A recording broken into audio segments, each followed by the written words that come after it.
Hello everyone, welcome back to GDC nursing YouTube channel. So dear students, जैसा कि आप सभी को पता है, एम्स नॉरसेट की प्रिपरेशन के लिए हम देख रहे हैं 100 क्लास चैलेंज। यहाँ पे जो सीरीज हमारी चल रही है, और आज इस 100 क्लास चैलेंज सीरीज का बायोकेमिस्ट्री का ये वीडियो होने वाला है, जहाँ पे हम लोग बायोकेमिस्ट्री टॉपिक के, और कौन सा टॉपिक आज का होने वाला है, जेनेटिक बायोकेमिस्ट्री।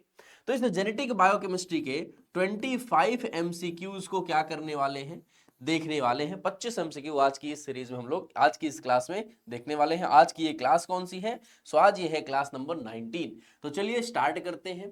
सबसे पहला क्वेश्चन हमारे पास में है, in the context of DNA structure how does base stacking contribute to the stability of the double helix. तो जो डबल हेलिक्स होता है, डबल स्टैंडर्ड जो आपके डीएनए होते हैं, उसमें जो बेस स्टैकिंग है, अब ये बेस कौन से हैं? नाइट्रोजनस बेसेस जो आपके होते हैं, प्यूरिन्स और pyrimidine जो एटी और जीसी होते हैं। एडेनिन जो होता है आपका किसके साथ में बॉन्ड बनाता है? डबल बॉन्ड बनाता है टी के साथ में। और गुआनिन आपका ट्रिपल बॉन्ड बनाता है साइटोसिन के पास साथ में। तो एटी दैट इज एडेनिन किसके साथ बॉन्ड बना रहा है? थाइमिन के साथ में। गुआनिन किसके साथ बॉन्ड बना रहा है? साइटोसिन के साथ में। तो ये जो आपके होते हैं, ये कैसे स्टेबिलिटी ऑफ डबल हेलिक्स को आपको कंट्रीब्यूट करते हैं? By forming covalent bond with the adjacent bases. क्या सिर्फ बेसेस के साथ बॉन्ड बना करके? By promoting the formation of hydrogen bond between complementary bases। सिर्फ हाइड्रोजन बॉन्ड्स का क्या करके? फॉर्मेशन करके। By allowing the DNA to be super coil, DNA की सुपर कॉइलिंग करके। तो देखो, ये जो हमारे पास में बेसिस होते हैं, ये बॉन्ड्स तो बनाते हैं, हाइड्रोजन बॉन्ड्स तो होते हैं इनके साथ में, लेकिन जहां की तक बात है स्टेबिलिटी की, तो स्टेबिलिटी जो आती है दैट इज ड्यू टू जो ये वंडरवॉल फोर्सेस होते हैं, हाइड्रोफोबिक फोर्सेस के बीचेस में। जो आपके हाइड्रोफोबिक आपकी क्या है, देखो लॉन्ग नंबर की कार्बन की चेंज होती है, वो क्या होती है? हाइड्रोफोबिक नेचर्स की होती है। तो ये जो है हमारे पास में क्या हुआ, ये आपका क्या करते हैं? वैंडरवॉल इंट्रैक्शंस क्रिएट करते हैं, जिस वजह से क्या होता है, यहाँ पे डबल हेलिकल स्ट्रक्चर्स क्या होते हैं? स्टेबलाइज होते हैं, स्टेबलाइज होते हैं। Base stacking refers to the van der Waals interactions and hydrophobic forces between the aromatic ring of adjacent bases। These interactions contribute to significantly to the overall stability। जिस वजह से क्या होता है, ओवरऑल स्टेबिलिटी उस पर्टिकुलर हेलिकल स्ट्रक्चर की क्या करते हैं? बढ़ा देते हैं। अभी जो नाइट्रोजनस बेसिस हैं, चाहे प्यूरिन्स की बात करते हो, दो कार्बन की क्या होती है यहाँ पे? एक हेट्रोसाइक्लिक रिंग हुआ करती है, दो बाईसाइक्लिक रिंग है ऐसा कह सकते हैं। पिरिमिडिन क्या होती है? सिंगल साइक्लिक रिंग होती है। तो ये क्या करते हैं? हाइड्रोफोबिक फोर्सेस को क्या करते हैं? स्टेबलाइज कर पाते हैं। अगला क्वेश्चन बात करते हैं, विच of the following best explains how histone modifications influence gene expression. जो हिस्टोन प्रोटीन होती है, जिसपे क्या होता है आपके जो डीएनए है, ये क्या होता है? कॉइल्ड अप होता है हिस्टोन प्रोटीन्स में। तो जहां पे बेसिकली हम बात करें अगर किसकी, क्रोमेटिड की, तो यहाँ पे क्रोमेटिड फाइबर्स क्या होते हैं? स्टोन्स पे क्या होते हैं? पूरी तरह से रैप्ड होते हैं, और इसी पर ही क्या होता है? मिथाइलेशन, फॉस्फोराइलेशन, इन्हीं पर ही क्या होता है? देखने को मिलता है, स्टोन्स पर ही। So they directly alter the nucleotide sequences of DNA. क्या है? डायरेक्ट क्या कर देते हैं? डीएनए के न्यूक्लियोटाइड्स को क्या कर देते हैं? ऑल्टर कर देते हैं, चेंज कर लेते हैं। They change the structure of chromatin, thereby regulating the accessibility of transcription factors. They form covalent bond with RNA polymerase, और they catalyse the repair of damaged DNA. So देखो, जो chromatin fibres हैं, ये क्या करते हैं? उस chromatin fibres में क्या कराते हैं?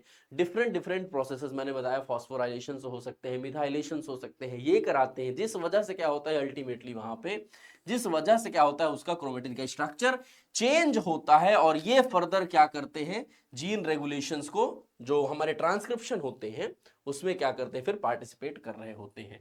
सो बी आंसर क्या होगा हमारा? करेक्ट हो जाएगा। Histone modification such as acylation, acetylations होते हैं, मिथाइलेशंस होते हैं, फॉस्फोराइलेशन, से सारे क्या हो सकते हैं? हिस्टोन मॉडिफिकेशंस देखने को मिल सकते हैं। ये करते क्या है? क्रोमेटिन के स्ट्रक्चर्स को क्या करते हैं? ऑल्टर करते हैं।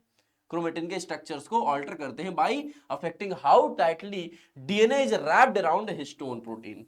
हिस्टोन प्रोटीन पर डीएनए कैसे रैप्ड है, इसकी वजह से क्या करते हैं? वहां पे क्रोमेटिन पर ऑल्टरेशंस कर पाते हैं। नेक्स्ट क्वेश्चन है, what is the significance of telomeres. Telomeres का क्या सिग्निफिकेंस है in maintaining genomic stability, and how do they contribute to cellular ageing. So जो अपने पास में क्या है? टीलोमियर्स है। बेसिकली टीलोमियर्स कहां पाए जाते हैं? ये कहां पे होते हैं? अपने सबसे एंड में होते हैं क्रोमोसोम्स के। So telomeres encoded essential protein for cell division, They cap the ends of chromosome to protect them from degradation, and their progressive shortening limits the replicative lifespans of cell. देखो टीलोमियर्स होते कहाँ हैं? हाँ जी बिल्कुल, क्रोमोसोम्स के ends पे पाए जाते हैं, एंडिंग में होते हैं क्रोमोसोम्स के। और ये करते क्या है? ये प्रोटेक्ट करते हैं उनके डिग्रेडेशन को, and their progressive shortening limits in replicative life span of cells. हाँ जी, तो बी ऑप्शन क्या है? सही है क्या? अच्छा, बाकी क्या थे? Telomeres inhibit DNA replication at the origin of replication, ये कोई बात नहीं हुई। They mediate homologous recombinations events during mitosis, नहीं नहीं नहीं, ऐसी तो कोई बात नहीं है। हमारा बी ऑप्शन क्या होगा? राइट हो जाना है। बी ऑप्शन क्या है? राइट हो जाएगा। टीलोमेर्स क्या होते हैं? रिपीटेटिव न्यूक्लियोटाइड सीक्वेंस होते हैं, कहां पर? एंड ऑफ अ क्रोमोसोम्स के, जो क्या करते हैं? डिग्रेडेशन से बचाते हैं, क्रोमोसोम्स को डिग्रेड होने से बचाते हैं, and prevent end to end fusions. यही क्या होता है? With each cell division telomeres gradually shorten, जैसे जैसे सेल डिवीजन होते हैं टीलोमेर्स छोटी होने लगती हैं, ultimately leading to cellular sentience, जिस वजह से क्या होते हैं? धीरे धीरे आपके ये खत्म होते हैं, और सेल की क्या होती है? एजिंग, दैट इज सेल क्या होता है? धीरे धीरे बूढ़ा कह सकते होने लगता है। When they reach a critical length, thereby playing a key role in ageing process.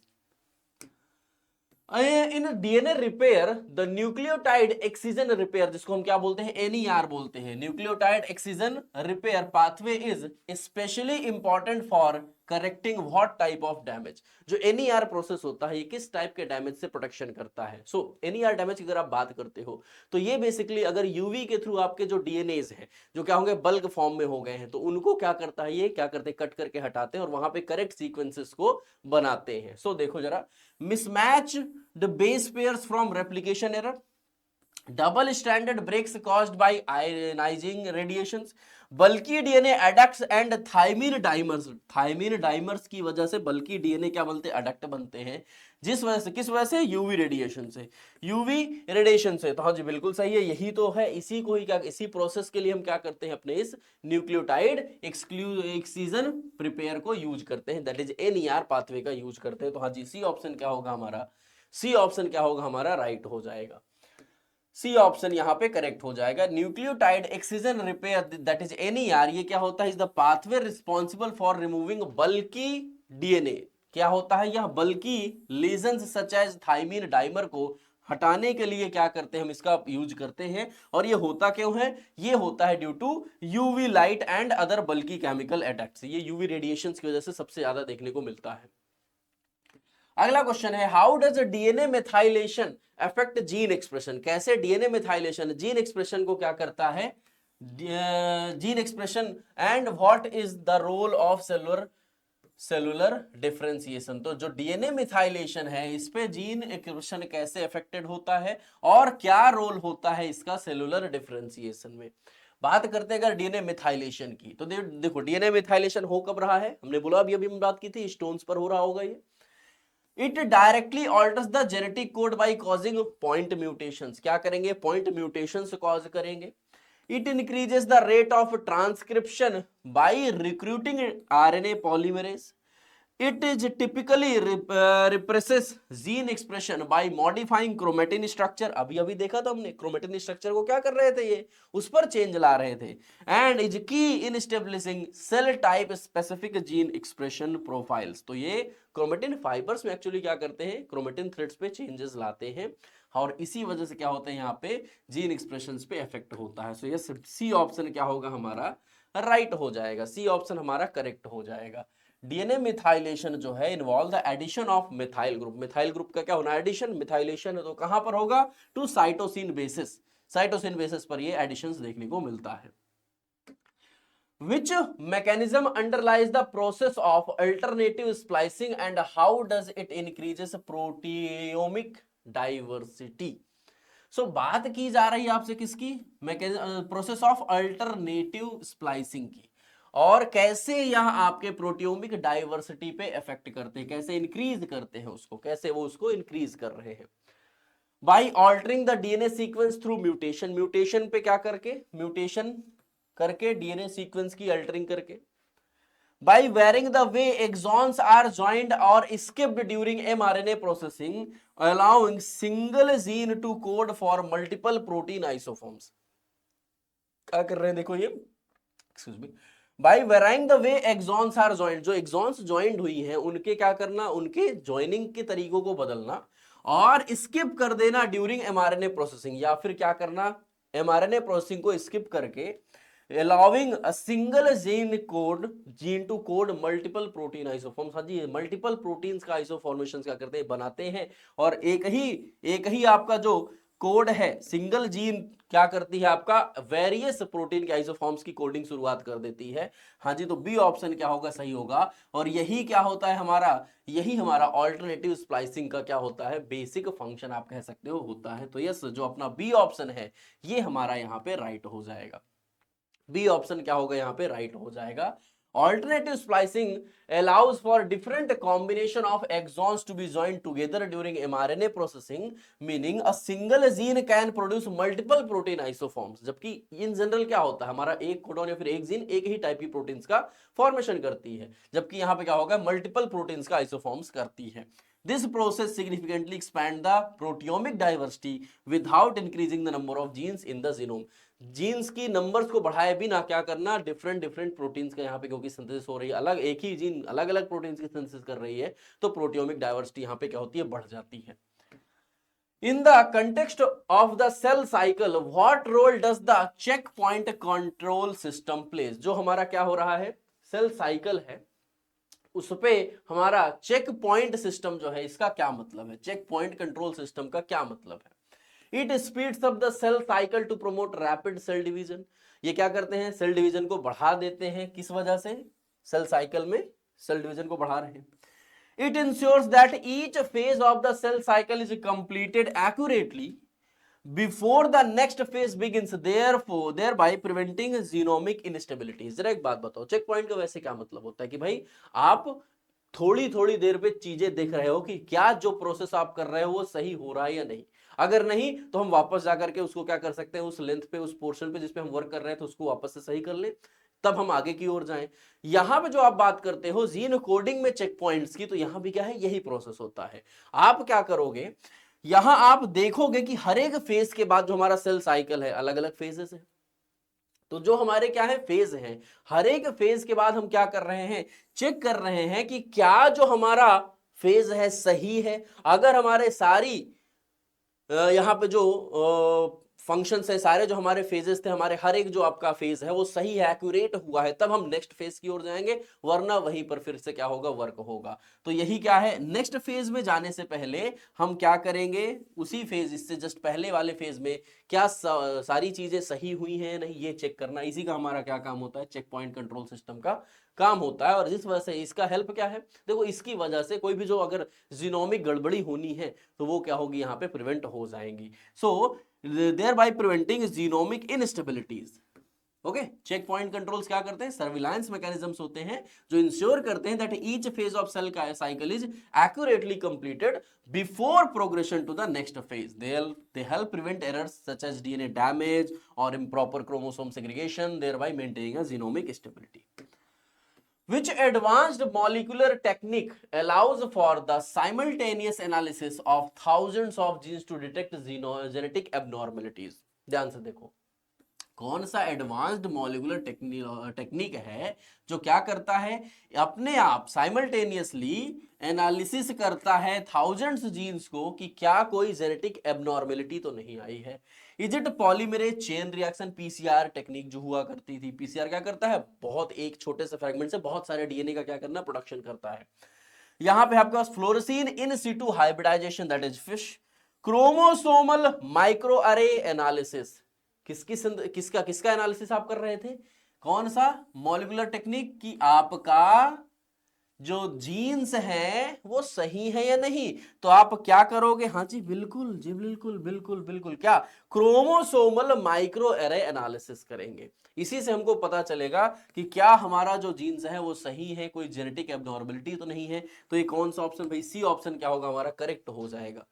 C option अपना करेक्ट हो जाना है, ठीक है ना। Chromosomal microarray analysis is a high resolution method that can detect copy number variations, that is CNV, and other genetic abnormality across the entire genome by comparing patient's DNA, reference लेकर के patient के DNA से हम क्या करते हैं, वहां पे चेक करते हैं कि क्या कोई यहाँ पे प्रॉब्लम एरर तो नहीं है। How does the CRISPR, that is CRISPR-Cas9 system functions as a tool for gene editing। Gene editing में जो CRISPR Cas9 सिस्टम होता है यह कैसे वर्क करता है? It uses RNA interference to degrade target mRNA. It employs guide RNA to direct the Cas9 nuclease to a specific DNA sequence where it introduces a double bond, double strand break that then repair by the cell। जो हमारा double strand है, अगर उसमें क्या हुआ है, अगर उसमें क्या हुआ है, एक स्पेसिफिक पोर्शन पे कोई प्रॉब्लम है तो वो क्या करेगा, उस डबल स्ट्रैंड को ब्रेक करेगा, जो कि क्या होना है, जिस पर रिपेयरिंग होना है, जिस पर क्या होता है, फिर उस पर क्या होगा, सेल का रिपेयरिंग होगा। और यही काम क्या करता है हमारा क्रिस्पर Cas9 सिस्टम का होता है। यही काम होता है हमारे CRISPR-9 that is Cas9 system का। ये देखो, the CRISPR Cas9 system uses a guide RNA that is gRNA to target a specific DNA sequence. जिस डीएनए सीक्वेंस में प्रॉब्लम है, एरर है, सिर्फ उस पे क्या होना है, टारगेट होना है। और क्या करेगा, जहां पे ये क्या होंगे, the Cas9 nucleus then introduce a double strand break, double strand का ब्रेकिंग होगी। The cell's natural repair mechanism that is non-homologous end joining or homology detected repair fix the break allowing for target gene editing। जहां पास problem है उस पे क्या होना है, cutting होगी, वहां पे एडिटिंग होगी, वही पास क्या होगा, रिपेयर होगा, एंड देन आगे हमारा प्रोग्राम फिर से नॉर्मल हो जाएगा। What is the function of microRNA that is miRNAs in gene regulation? microRNAs का क्या फंक्शन होता है? They serve as a template for protein synthesis, वो mRNA होते हैं। They facilitate the degradation or translational repression of target mRNA, thereby fine tuning gene expressions. They act as a structural component of ribosomes. They initiate the replication of DNA। DNA का replication करते हैं। अब जरा इस option को ध्यान से देखो, आपसे पूछा क्या गया था, micro array, micro RNase, micro RNase. तो ये जो माइक्रो आरएनएज हैं ये करते क्या हैं, ये डिग्रेडेशन और ट्रांसलेशनल रिप्रेशन जो होता है टारगेटेड एमआरएनए का, ये क्या करते हैं, उनको फैसिलिटेट करते हैं, जिस वजह से क्या होता है, हमारे जो जीन है उसकी फाइन ट्यूनिंग एक्सप्रेशन, मींस वो नॉर्मल एक्सप्रेशन जीन का हमारा देखने को मिलता है। तो जो हमारा एमआईआरएनए दैट इज माइक्रो आरएनए है वो यही काम करने वाले हैं, वो यही काम करने वाले हैं, डिग्रेडेशन और ट्रांसलेशनल रिप्रेशन को टारगेटेड एमआरएनए को फैसिलिटेट करेंगे। miRNAs are small non-coding RNA that bind to complementary sequences on target mRNA leading to mRNA degradation। जो क्या करते हैं, mRNA degradation और inhibition of translation। This post-transcriptional regulation plays an important role in controlling gene expression during development, cell differentiation and in various disease states। अलग-अलग various disease states में क्या करते हैं, ये आपका वर्क करते हैं। इन the context of Mendelian genetics, जो मेंडेलियन के जेनेटिक्स के कैरेक्टर्स थे, मेंडेलियन जेनेटिक्स जो अपने थेरीज थी, how does incomplete dominance differ from codominance. तो कोडोमिनेंस और इनकम्प्लीट डोमिनेंस दो बातें आई थी। कोडोमिनेंस कहाँ होता है, जल्दी से जरा बताओगे क्या, हमारे कहाँ पे कोडोमिनेंस अपना वर्क करता है, कोडोमिनेंस का हमारा फैक्टर वर्क करता है। In incomplete dominance, the heterozygote displays an intermediate phenotype, whereas in codominance, both alleles are fully expressed simultaneously। Codominance में दोनों एलिल्स क्या होते हैं, एक्सप्रेशन शो करती हैं, साइमल्टेनियसली अपने आप शो करती हैं। जबकि जो हमारा इनकम्प्लीट डोमिनेंस है उसमें जो हेट्रोजाइगोट है, अगर हमारा क्या हुआ है, मिक्स हो गए हैं, हाइब्रिड हुआ अगर, तो वो क्या करते हैं, इंटरमीडिएट फेनोटाइप देखने को मिलता है। In both, the heterozygote displays a mixed trait, but incomplete dominance results in a blend of phenotype. In codominance, the recessive allele is completely masked. In incomplete dominance, only one allele is expressed। क्या हो रहा है, एक ही allele express हो रही है। अब जरा एक बात समझो, जो कोडोमिनेंस होता है, कोडोमिनेंस का मतलब क्या है कि दोनों क्या कर रहे हैं, अपने अपने कैरेक्टर्स को बता रहे हैं, कोडोमिनेंस।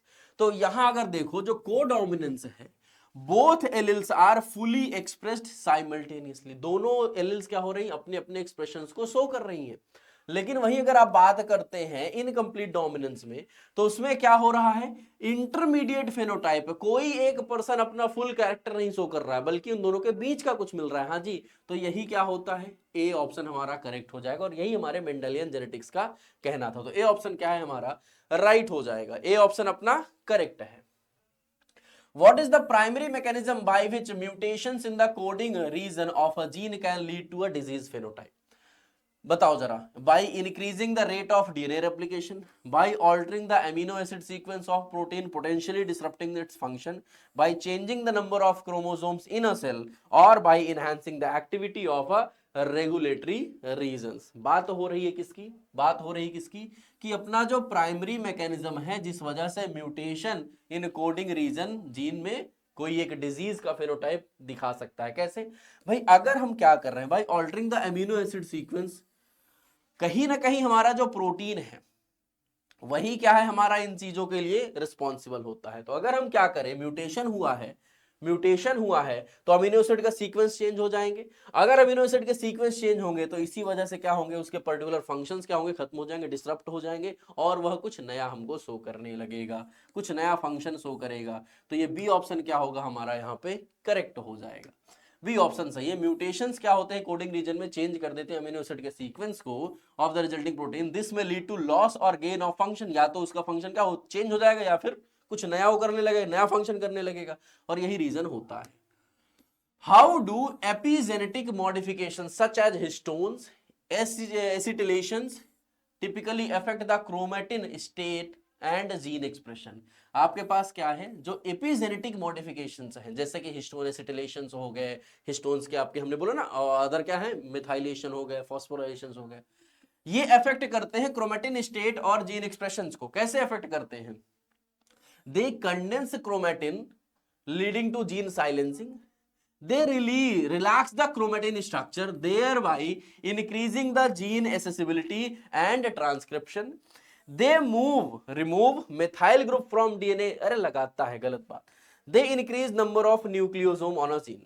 हिस्टोन से ही क्या होते हैं, जो हिस्टोन्स होते हैं, यही अब तक तो यहाँ पास क्या होती है, बहुत ही ज्यादा यहाँ पास कॉइलिंग होती है, लेकिन हिस्टोन्स क्या करते हैं, इन कॉइलिंग्स को थोड़ा सा गैप हटाते हैं, बहुत ज्यादा जो रैप्ड है इनको चेंज करते हैं, और ये जो क्रोमेटिन स्ट्रक्चर है इनको क्या करते हैं, इनकी एसेसिबिलिटी और ट्रांसक्रिप्शंस को क्या करते हैं, ये सही करते हैं, जो अपनी क्रोमेटिन फाइबर्स हैं इनको रिलैक्स करते हैं, हिस्टोन्स ही तो हैं। तो राइट आंसर क्या हो गया भाई आपका, बी हो गया, राइट आंसर क्या हो जाएगा, बी हो जाएगा। ये अपने क्या है, देखो यहां तक बहुत ज्यादा रैपिंग है, लेकिन जैसे ही स्टोन्स आए, ये स्टोन्स क्या करते हैं, इनको थोड़ा रिलैक्स करते हैं, इनको रिलैक्स करते हैं, और यही रीजन होता है। Histone acetylation involve the addition of acetyl group to histones tails which reduces their positive charge and weakens their interactions with the negative charge DNA. This results in the more relaxed chromatin, जिस वजह से क्या होता है, और relaxed chromatin हो जाती है, और जिस वजह से हमारा फर्दर आगे के जो ट्रांसक्रिप्शनल प्रोसेसेस हैं वो काफी आराम से हो पाते हैं। What is the role of origin recognition complex, origin recognition complex, that is ORC in DNA replication? तो ORC का क्या सिग्निफिकेंस है, क्या है रोल कह सकते हैं। It unwinds the DNA double helix, ये क्या करती है, डीएनए डबल हेलिक्स को क्या करती है, अनवाइंड करती है। It recognise and binds to the origin of replication, marking the site for assembly of replication machinery. अरे नाम पढ़ो क्या लिखा हुआ है, origin recognition complex, origin recognition complex, कि कहां से आपका स्टार्ट होनी है, कहां से अपने रिकॉग्निशन के पहचानता है, उसके बाद क्या करता है, फर्दर ये प्रोसेस आगे बढ़ता है। सो ये रिकॉग्नाइज करते हैं और बाइंड करते हैं रेप्लिकेशन के ओरिजिन पे, और उसके बाद मार्किंग द साइट फॉर किसके लिए, रेप्लिकेशन मशीनरी के लिए असेंबली करना। तो ये काम किसका होता है, ORC, that is origin recognition complex का काम होता है। ऑरिजिन रिकॉग्निशन कॉम्प्लेक्स बाइंड करता है to specific sequence at the origin of replication, replication के ओरिजिन पर क्या करता है, ये बाइंड करता है। Serving as a platform for assembly of additional proteins including helicases, DNA polymerases, और उसके बाद से क्या करता है फिर भैया, डीएनए रेप्लिकेशन स्टार्ट हो जाता है। इसके बाद से डीएनए रेप्लिकेशन स्टार्ट हो जाता है। डीएनए रेप्लिकेशन में क्या होता है, डीएनए से एमआरएनए का फॉर्मेशन होता है। डीएनए से क्या होता है, एमआरएनए बनता है, और एमआरएनए से फर्दर ट्रांसलेशनल प्रोसेस से क्या बनाते हो आप, एमिनो एसिड्स बनाते हो। In terms of chromosome organizations, what is the functional significance of topological associating domains, that is TAD? So topological associating domains जो होते हैं, इनका क्या फंक्शन होता है क्रोमोसोम के ऑर्गेनाइजेशंस में? TAD ensures random distribution of genes throughout the nucleus. TAD compartmentalize the genome into regions. Regions में क्या करते हैं, ये कंपार्टमेंट बनाते हैं, ब्रेक करते हैं, मतलब एक पर्टिकुलर आप कह सकते हैं शेप देते हैं अलग अलग रीजन्स पे, with high internal interaction frequency. Internal frequency काफी क्या होती है, हाई होती है, फैसिलिटेटिंग कोऑर्डिनेटेड जीन रेगुलेशंस, और क्या करते हैं, जीन रेगुलेशंस को कोऑर्डिनेट क्या करते हैं, बढ़ाते हैं, कोऑर्डिनेशन बढ़ाते हैं। सो ये बी ऑप्शन क्या होगा हमारा, बी ऑप्शन क्या होगा, टीएडी का फंक्शन हो जाएगा। लाइक टोपोलॉजिकल एसोसिएटिंग डोमेन्स, इसको आप क्या बोलते हो, टीएडी बोलते हो, are regions of the genome that preferentially interact with themselves, जो क्या करते हैं, आपस में ही क्या करते हैं, इंटरैक्ट करते हैं, thus forming स्ट्रक्चरल यूनिट, जिस वजह से स्ट्रक्चरल यूनिट्स बनती है, that help coordinate gene regulation, जो क्या करते हैं, जीन रेगुलेशन को कोऑर्डिनेट करते हैं। They ensure that enhancers and promoters within the same TAD can interact effectively while reducing interference from neighboring regions. अलग अलग जो आपके बगल वाले regions हैं उनसे क्या हो, इंटरेक्ट ना कर पाए, उनसे ज्यादा इनकी बातचीत ना होने पाए, या आपस में क्या करें, इंटरेक्ट करें, ऐसा ये मेंटेन करके रखते हैं। नेक्स्ट क्वेश्चन है, how does the concept of pleiotropy challenge the one gene one enzyme hypothesis? जो हमारा प्लियोट्रॉपी चैलेंज क्या है, वन जीन वन एंजाइम का, जरा बताइए। Pleiotropy suggest that one gene can influence multiple phenotypic traits indicating that a single gene may have multiple functions.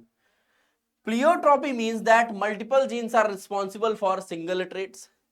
Pleiotropy supports the idea that every gene codes for one protein, or pleiotropy indicates that gene expression is not affected by environmental factors. जरा ध्यान से देखो, pleiotropy challenge the one gene one enzyme hypothesis का क्या concept है? तो देखो, pleiotropy कहती है कि जो एक जीन है ये क्या कर सकती है, मल्टीपल फिनोटिपिक कैरेक्टर्स को एक्सप्रेस कर सकती है, मल्टीपल फिनोटिपिक ट्रेट्स को एक्सप्रेस कर सकती है, जो बताता है कि जो सिंगल जीन है वो उसके पास एक से ज्यादा क्या हो सकते हैं, एक से ज्यादा फंक्शंस हो सकते हैं, एक जीन के एक से ज्यादा फंक्शंस हो सकते हैं। और प्लियोट्रॉपी की हाइपोथेसिस क्या है, यही कहती है, यही कहती है। तो ए ऑप्शन क्या होगा हमारा, करेक्ट हो जाएगा।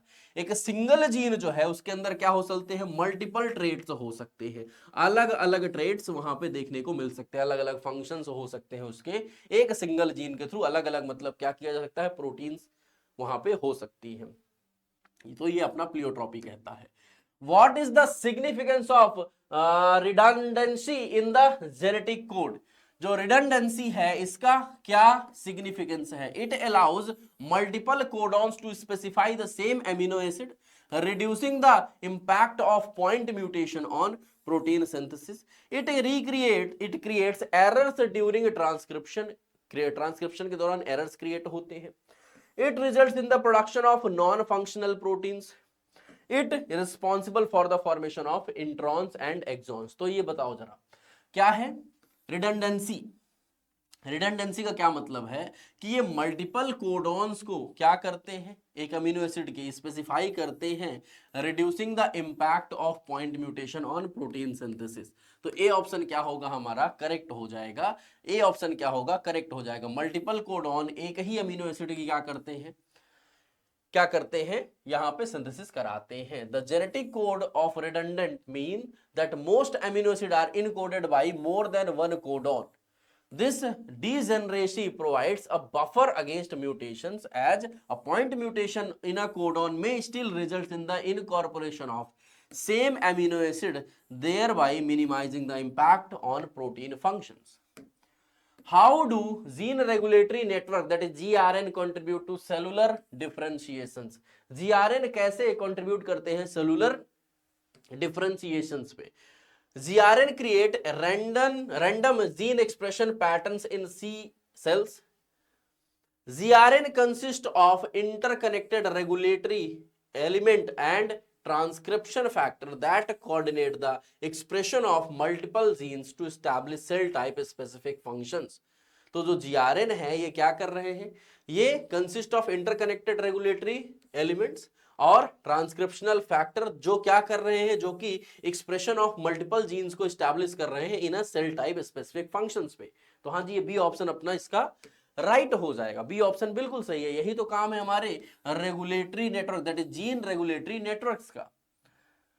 जीन रेगुलेटरी नेटवर्क जो होते हैं ये इन्वॉल्व होते हैं कॉम्प्लेक्स इंटरेक्शंस में among transcription factors, regulatory sequence and signalling pathways. They coordinate the precise expression of genes required for cellular differentiation and maintaining specific cell identities by ensuring that only the appropriate genes are expressed in each cell type. सिर्फ और सिर्फ जो हमारी appropriate jeans हैं वही क्या हो रही हैं, हमारे सेल, हर एक सेल टाइप पे ये अपने एक्सप्रेशंस दिखा रही है, सिर्फ स्पेसिफिक जीन्स, सारी नहीं. यही काम कौन कर रहा है?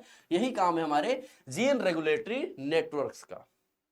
अगला क्वेश्चन है, which of the following best describes the phenomena of genomic imprinting. So genomic imprinting का बेस्ट डिस्क्राइब्ड फिनोमिना क्या है, आपसे पूछा जा रहा है. All genes are expressed equally regardless of parental origin.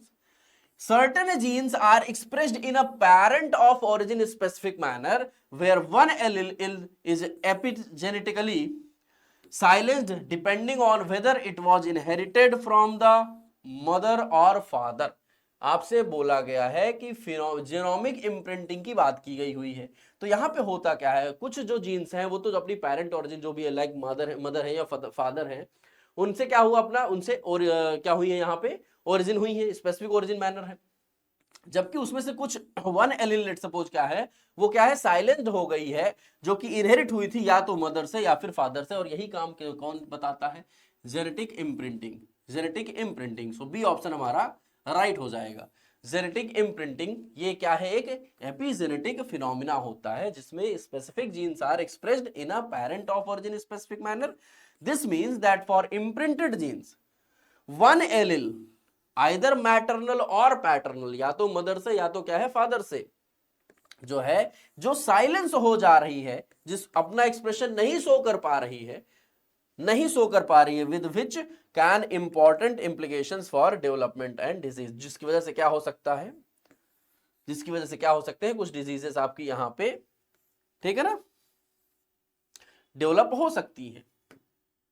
Next question आपके पास है, what is the role of the spliceosome in eukaryotic gene expressions. तो यूकैरियोटिक जीन एक्सप्रेशंस में स्प्लिसियोसोम का क्या हमारा रोल होता है? It synthesise the mRNA from DNA. नहीं, ऐसा नहीं. It catalyses the splicing of pre mRNA by removing introns and ligating exons resulting in mature mRNA. तो हाँ जी, ये क्या करना है, इनका काम होता है, स्प्लिसियोसोम काम होता है कि एक अपना परफेक्ट हमारा एमआरएनए का प्रोड्यूस करना, परफेक्ट एमआरएनए का बनाना. तो यस, बी ऑप्शन क्या होगा हमारा यहाँ पे राइट हो जाएगा. और यही काम किसका है, स्प्लिसियोसोम को. स्प्लाइसिंग करते हैं ये लोग, इंट्रॉन्स को हटा करके, एक्सॉन्स को जोड़ करके, ठीक है ना. तो ये हमारा, जैसे हमारे पास में देखो यहाँ पे क्या है, एक्सॉन्स थे यहाँ पे, तो यहाँ से हमको क्या करना, चेक करो जरा, हमको यहाँ पे परफेक्ट हमारा जो पर्टिकुलर एमआरएनए है, जो कि क्या है, एक्टिवेटेड एमआरएनए जिसको आप कह सकते हैं, उसको प्रोडक्शन करना, ये हमारा स्प्लिसियोसोम का काम होता है. The spliceosome is a complex assembly of small nuclear ribonucleoproteins like snRNPs and proteins that process pre-mRNA. Its main function is to remove introns and splice together exons to produce a mature mRNA transcript that can be translated into proteins. तो हमारा inactivated mRNA से बहुत सारे introns को हटाना, exons को जोड़ना, और उसके बाद क्या करना, फाइनल mRNA प्रोड्यूस करना, जो कि क्या कर सकता है, हमारा protein synthesis, that is translational process में जा सकता है. In cancer genetics, what is the difference between a driver mutation and a passenger mutation? driver mutation और passenger mutation जो हमारा है किसमें, कैंसर के सेल्स में, उसमें क्या अंतर होता है, डिफरेंस होता है? ड्राइवर म्यूटेशंस जो होते हैं वो बिनाइन होते हैं, while पैसेंजर म्यूटेशंस क्या होते हैं, डेलेटेरियस होते हैं। अच्छा जी, ऐसा तो नहीं होता है। ड्राइवर म्यूटेशंस जो होते हैं वो confer a growth advantage and contribute to cancer progression. जो हमारे ड्राइवर म्यूटेशन है वो क्या करते हैं, कैंसर प्रोग्रेशन में क्या करते हैं, एडवांटेज, ग्रोथ एडवांटेज उसमें होता है। वाइल जो पैसेंजर म्यूटेशन है उनमें कंट्रीब्यूशन, उनका कंट्रीब्यूशन नहीं होता है कैंसर के फिनोटाइप्स पे। ड्राइवर म्यूटेशन का कंट्रीब्यूशन होता है हमारा कैंसर प्रोग्रेशन पे, लेकिन जो हमारा पैसेंजर म्यूटेशन है उनका, जी हाँ बिल्कुल, बी ऑप्शन क्या है, सही हो जाएगा। ड्राइवर और पैसेंजर, हम क्या बात कर रहे हैं यहाँ पे, जो ड्राइवर और पैसेंजर म्यूटेशंस हैं उनको लेकर के। ड्राइवर म्यूटेशंस जो होते हैं वो क्या होते हैं, एक्टिविटली कंट्रीब्यूट करते हैं किसमें, ऑन्कोजेनेसिस में, by conferring a growth advantage to cell, जबकि पैसेंजर म्यूटेशंस में ऐसा चीजें नहीं होती। Which advanced technique is used to detect epigenetic modification across the genome?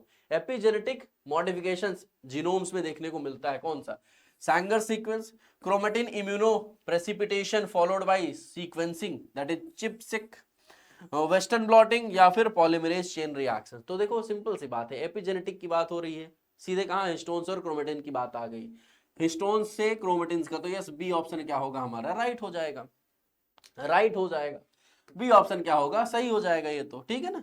अच्छा आगे चलते हैं, ये क्वेश्चन हमने कई बार डिस्कस किया अभी। How does RNA interference, that is RNAi, serve as a tool for functional genomics and therapeutical interventions? किसकी बात हो रही है, आरएनए इंटरफेरेंस कैसे हमारा सर्व करता है, tool for functional genomics and therapeutical interventions, है क्या, आरएनएआई की बात हुई है, by permanently altering the DNA sequence, क्या करना, डीएनए सीक्वेंस को परमानेंटली ऑल्टर कर देना, by degrading target mRNA molecule through small interfering RNAs और micro RNA leading to decreased protein expression, by enhancing the translation of specific mRNA by promoting DNA replications, किसके लिए, थेरेप्यूटिकल genomic and therapeutical interventions RNAi. जरा इधर देखो, ये करते क्या है, इनका काम ऐसा है कि एमआरएनए के जो मॉलिक्यूल्स उनको क्या करना, स्मॉल इंटरफियरिंग आरएनएआईज में क्या करना, डिग्रेड करना, माइक्रो आरएनए में डिग्रेड करना, जिस वजह से क्या होना है, प्रोटीन एक्सप्रेशन को क्या होना, इसका प्रोटीन का जो एक्सप्रेशन है, प्रोटीन की सिंथेसिस कम होगी तो एक्सप्रेशन क्या होगा, कम हो जाएगा। सो बी ऑप्शन हमारा राइट हो जाएगा, बी ऑप्शन हमारा यहां पे करेक्ट हो जाएगा। In the study of genetic network what is the significance of a feed forward loop?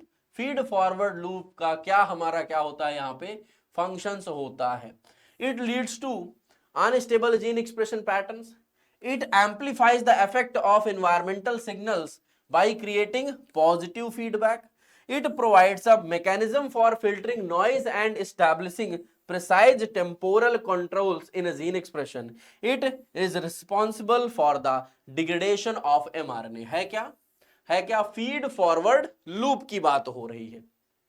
Feed forward loop ये क्या करते हैं, it provides, feed forward loop जो होते हैं, mechanism for filtering noise and establishing precise temporal control in gene expression में इनका main function होता है। तो ये सी ऑप्शन क्या होगा हमारा, करेक्ट हो जाएगा, सी ऑप्शन में हमारा इनका बिल्कुल राइट आंसर होगा।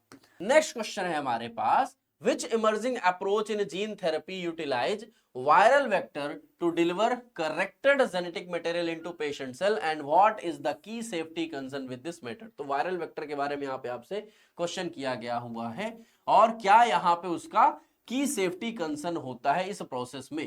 अच्छा जी, RNAi therapy off target gene silencing, RNAi technique का क्या मतलब, off targeted gene silencing, CRISPR that is Cas9 editing, mosaicism in gene correction, viral vector based gene therapy that is insertional of a mutagenesis leading to protein oncogenesis, हाँ जी बिल्कुल सही है, बिल्कुल सही है। जो वायरल वेक्टर होते हैं, जो वायरल वेक्टर बेस्ड जो जीन थेरेपी है, इसमें क्या करते हैं हम, एक म्यूटाजेनेसिस इंसर्ट कराते हैं, जिसकी वजह से क्या होता है हमारे पास में oncogenesis, that is potential oncogenesis देखने को मिलती है। तो यस, हमारा जो सी ऑप्शन है ये हमारा क्या होगा, राइट हो जाएगा। सो ये थे डियर आपके आज के इस क्लास के हमारे इंपॉर्टेंट क्वेश्चंस नॉर्सेट के लिए जो हो सकते हैं इस टॉपिक से। मिलते हैं आप लोगों के साथ और किसी एक नए वीडियो में कुछ और नए क्वेश्चंस के साथ। Thank you all.